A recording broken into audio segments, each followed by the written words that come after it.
flirt with girls off the cold approach. Now, I'm not talking about girls you already know, not talking about girls from university or from work or from, I guess at a party, still matters as well. I guess in a nightclub, I guess that matters as well. How to flirt with girls in general, okay? Now, this is the number one tip for today on flirting with girls, and it has to do with vibe.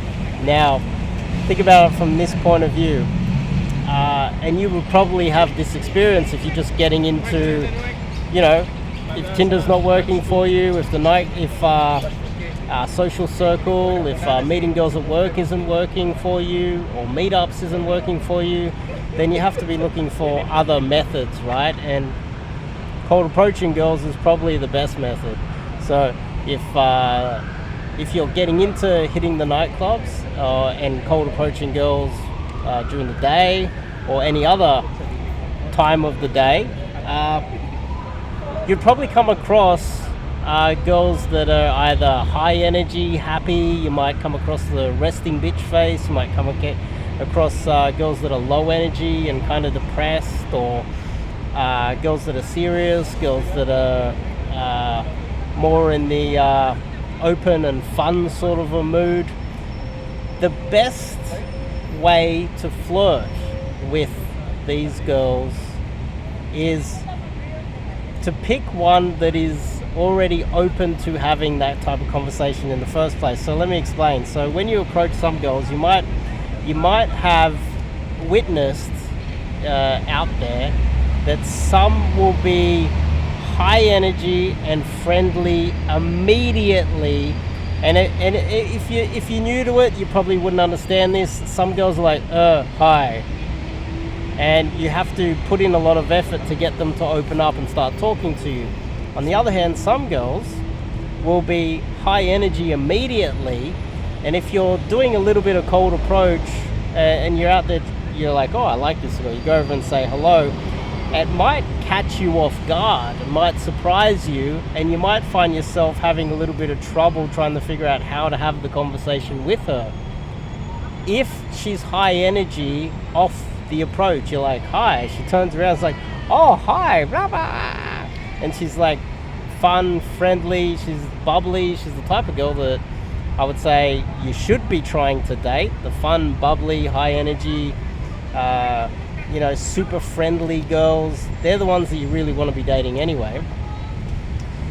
If off the approach she catches you off guard, and some guys do get caught off guard and struggle to have any sort of conversation with this type of girl, I recommend that's the best type of girl to start teasing, because you can then throw it back at her.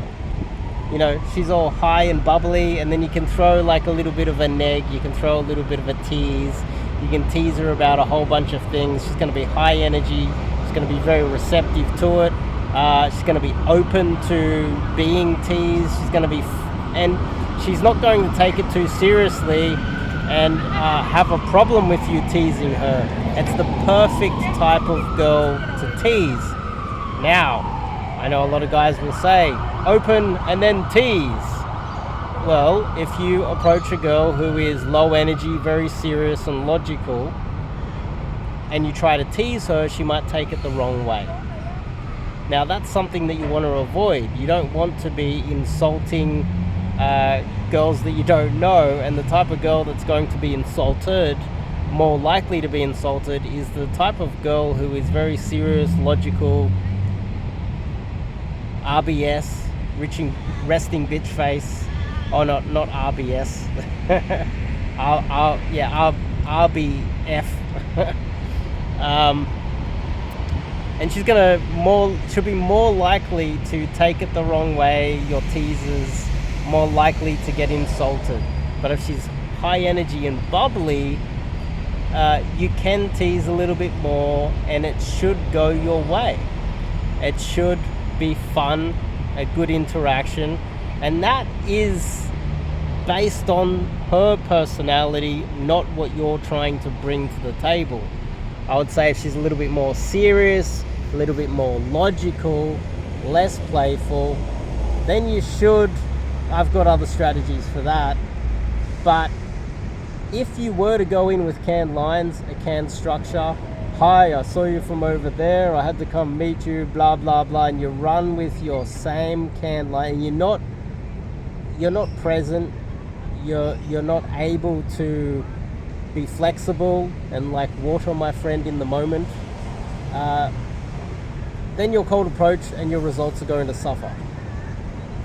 That's just how it is, and this is why I have a major problem with canned lines and a structured sort of a game. It's because of these reasons, because you need to be flexible, because off the approach you don't know if she's high energy, low energy, depressed, happy, serious, logical. You don't know what she's like until you say hello, and you have to be relaxed, which means that you also need to have, got yourself enough exposure to cold approach so that you can be relaxed off the approach. And all of these things tie into you actually being in the moment and able to have a proper conversation in the moment and innovate in the moment as well. Hopefully that makes sense. Hopefully that makes sense. It makes perfect sense to me.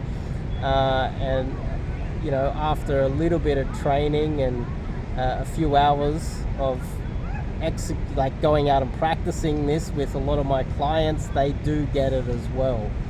But if you go out with canned lines and you're gonna open and then start teasing and tease, and she's not receptive to it, she's not in the right mood, all you're going to do is increase your rejection rate, your hook rate is going to lower, and the probability of success over time is going to decrease because you're just not there.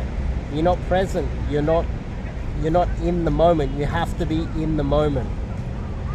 So hopefully that makes sense. If you're a single guy, if you're one of the 30%, I believe, of men in Western society under the age of